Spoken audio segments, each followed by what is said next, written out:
In this video I'm going to teach you how to play chess. If you already know how to play chess, then head over to my channel. There's content on there that's growing. It is a new channel, so there's a few videos to be getting on with. I'm trying to add more to it, like such as openings. There's a good few openings to be getting on with at the moment. There's going to be tactics, strategies. There's going to be ideas that you should be having in your own games. There's videos from famous people, Mikhail Tal being one of them. This is also the oldest game that's ever been played of chess.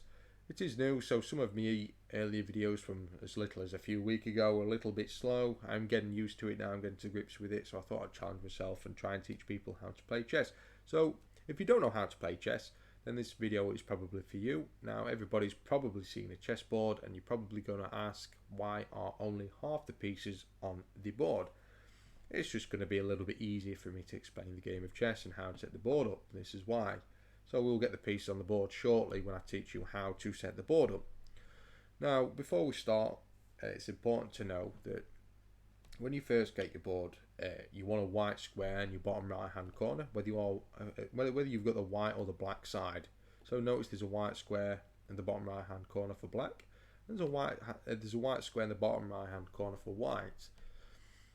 Now, to set the pieces up, we have, I'm just going to explain this quickly. These are called files. All the letters A, B, C, D, E, F, G and H are all called files, going upwards and downwards. Going left to right, or if you prefer right to left, these are called ranks. So we have the 2nd and 7th rank here, and these are where the pawns belong. So to know which side of the board, if you really want to be OCD about it, which side of the board to put your coloured pieces on, the 2nd rank belongs to the white pawns and the 7th rank belongs to the black pawns. These little guys are called pawns, if you didn't already know. And to simplify how to set the board up, this is the way I learned as a child, is to put the rooks or the castles, however you prefer to call them, in the corners of the board like this. So if you know all 4 corners belong to the castles or rooks, whatever you want to call them, it's easy enough to remember that the knights or the horses, or if you want to call them ponies or donkeys, belong next to the rooks or whatever you want to call them, castles again.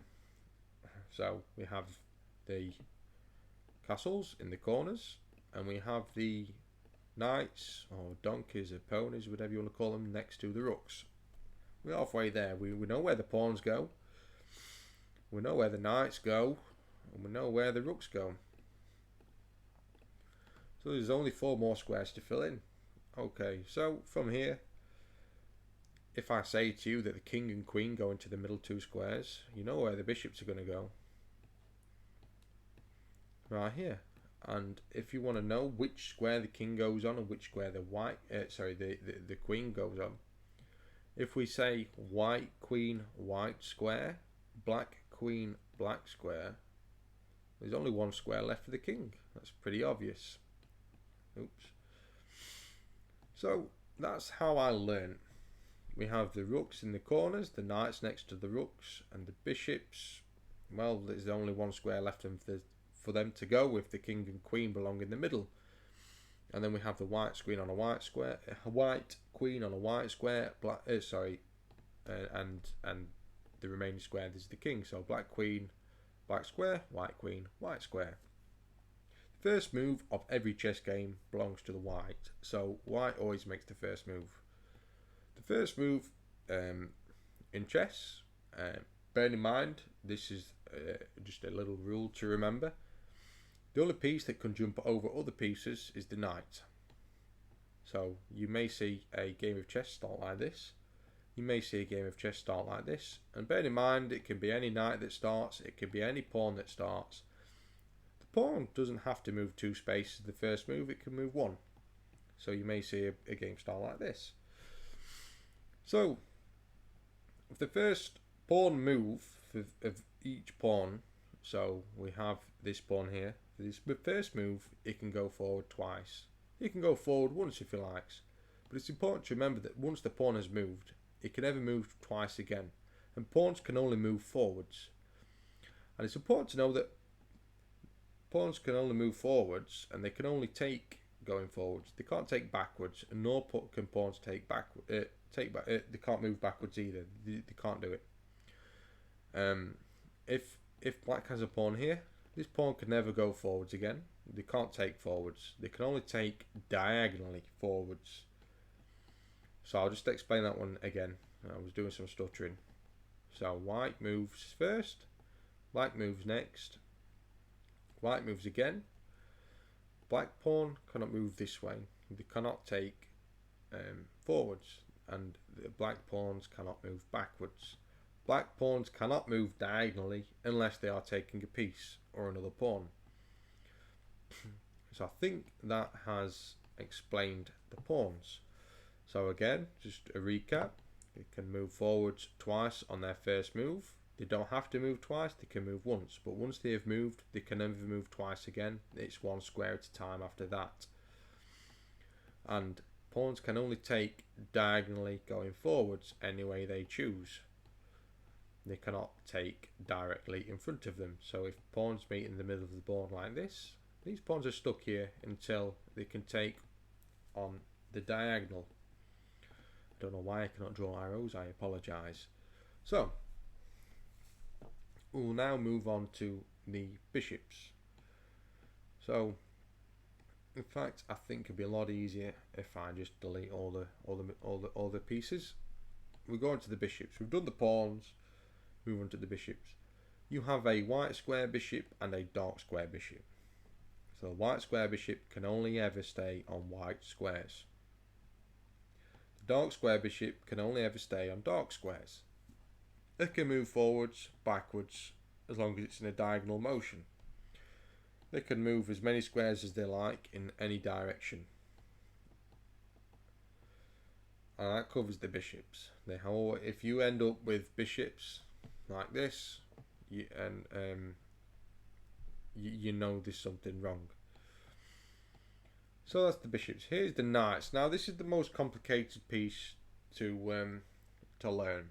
But if you think that they move in L shapes. So if we think about an L, L's look like this. In fact, I'm going to draw all the arrows of every move this knight can make. They are all the moves that the knight can make. They are all L shapes. They can move up 2 and left or right 1. They can move across 2 and up or down 1. They can move down 2, left or right 1. And they can move the other way 2 and up or down 1. So we'll do this. This is how the knight looks when it's moving around the board. Something like this. Hopefully you get it. If you don't, I'll just do it one more time for you. Just a reminder. These are the moves that the knight can make. Now, as when I was learning to play chess, this was the one I always struggled with. And again, the knights can always jump over pieces, and they can also jump over pieces to capture a piece, like so.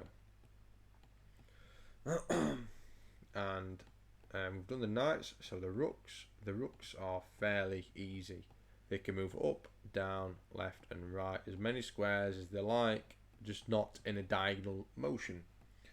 The queens are easy, they can just do what the hell they like. Obviously they can't move in L shapes, that's the only thing they can't do. They can move up, down, left, right and diagonally on any square they like. But if it's on a black square, it can't move like this. It's got to be straight lines. The queen's moving in straight lines all the time. And finally, the king, it can move up, down, left, right, diagonally, whatever it wants to do, just one square at a time. Now, I'll just set a little position up here and explain the rules of chess. Okay. I'll try and keep it as easy as I can.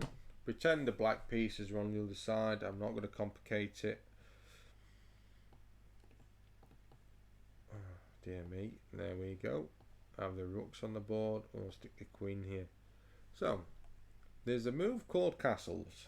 Okay, it's where the white king or the black king, it can be any colour this, both colours can do this, where the king can move 2 squares across and castle. That is the only time the king can move more than 1 square. The king cannot jump over a piece to castle. So say if the bishop is here, we'd have to get the bishop out of the way over the course of next couple of moves to be able to castle. Same again this way, the king can castle this way too, but our queen is in the way, so we'd have to get the queen out of the way and we can castle this way. Move the king left or right 2 squares and then they bring the rook over the king. This is also referred to as long castles because if you think about it like this, the castle in the corner has got to move further past the king than if the king castles this way. This is called short castles, or kingside castles because the king is castling on the king's side, or queenside castles because the king is castling on the queen's side. If you look at the board like this side of the board is the queen's side, this side of the board is the king's side. So there's an exception for castling. Let's swap this bishop for a black bishop. We cannot cross check to castle.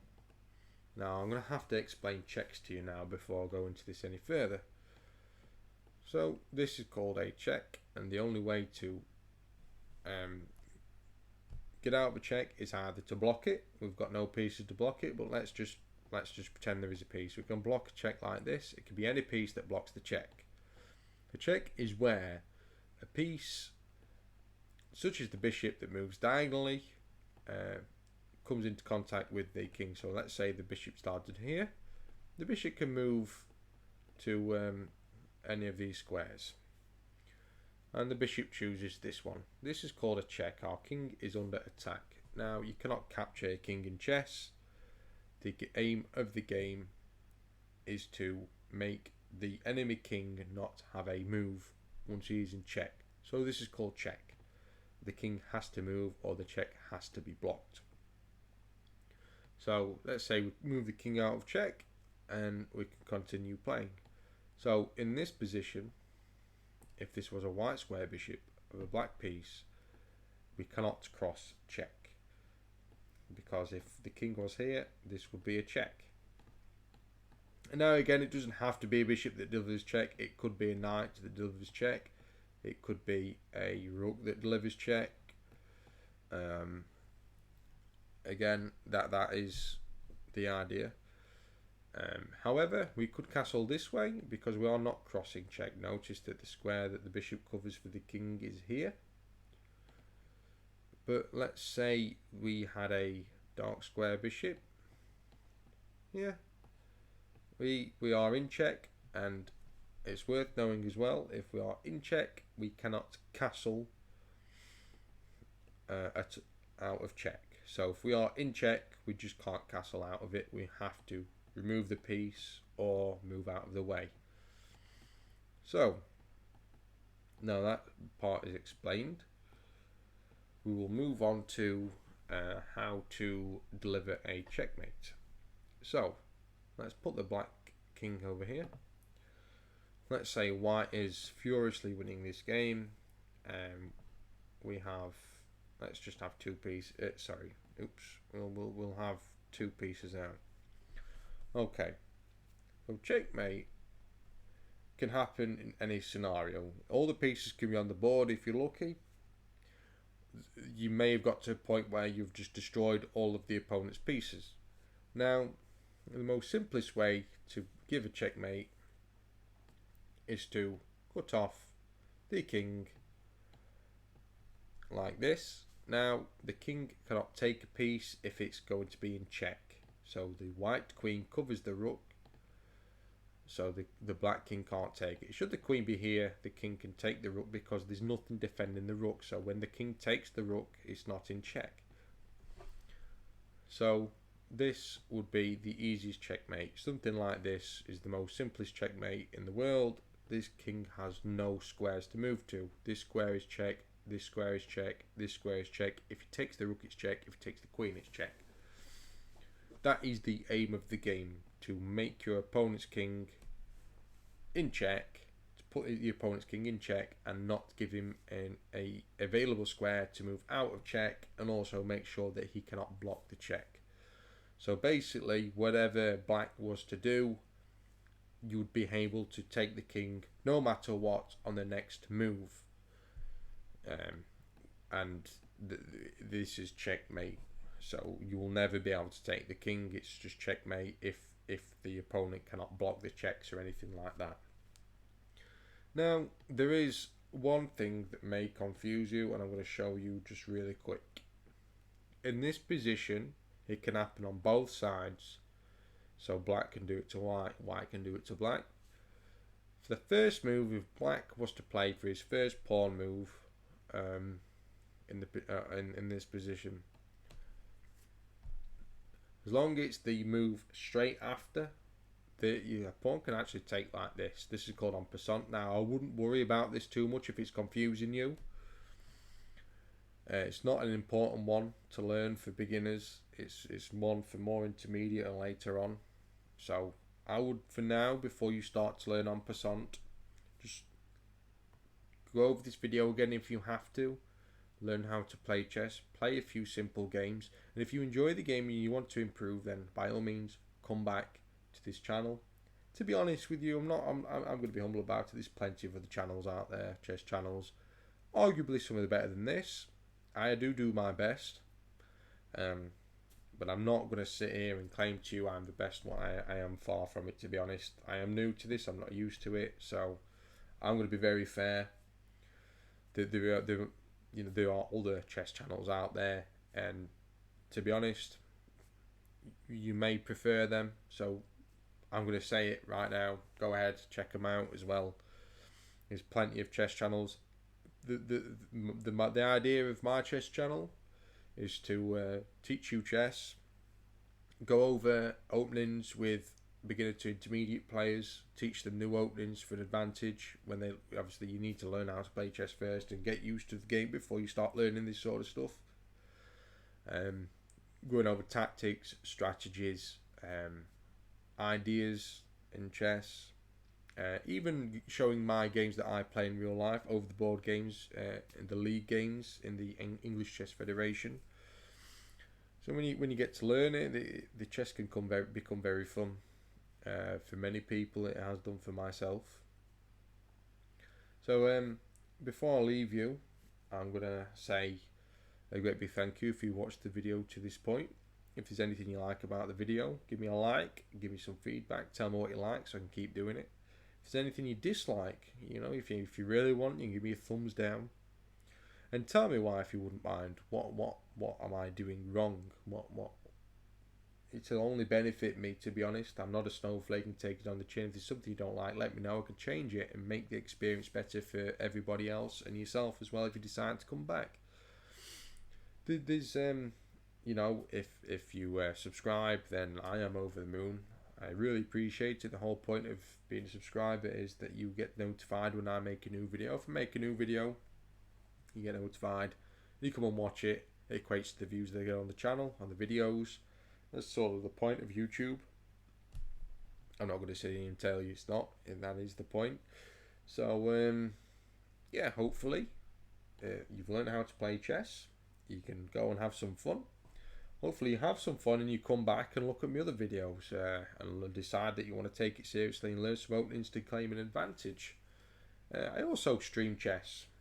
So if you just want to chill out and watch somebody else play chess, which is a great way of learning, is for all sort of levels. If you just want to learn, just watching. I play chess most evenings. I stream on Twitch and on YouTube. That may change. I may have to alternate them in the very near future. However, if you want to watch me on Twitch, it's right there. A tummy tickle. YouTube again. You're already here. It's a tummy tickle. So, thank you again. Hopefully, I'll see some of you again, and I'll see you in the next one.